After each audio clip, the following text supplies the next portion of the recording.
मित्रांनो, आज आपण मुकुंद फार्ममध्येच आहोत. खूप पाऊस पडतोय आज,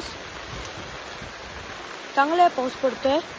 आम्ही इकडे गायींसाठी आणि म्हशीसाठी आम्ही इकडे सगळं हे लावलंय, चारा लावलाय. आम्ही सगळा चारा लावलाय. आम्ही चारा लावतो त्यांच्यासाठी.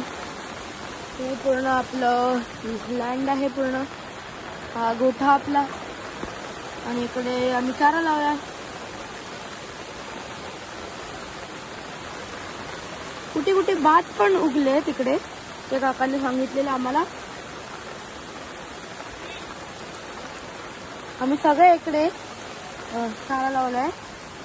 आणि आम्ही तिकडे आधी आम्ही तिकडे फक्त शेण लावलं होतं, पण पावसामुळे सगळं खराब झालंय. बाकी सगळं चांगलं आहे. तर तेवढंच. चला, दुसऱ्या व्हिडिओमध्ये भेटू तुम्हाला. बाय.